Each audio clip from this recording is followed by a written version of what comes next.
lokaci mai haɗawa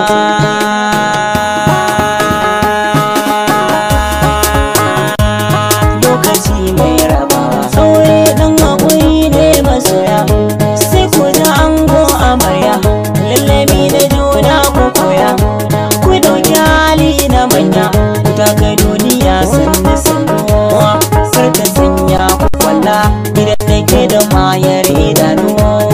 gaba zai dinga kalla turmi ta bar aikin su casa bacci kuke ku farka matasa kada ku ɗauki komai da wasa hannu ka ba su washi ka amsa ka so a so kana yarda su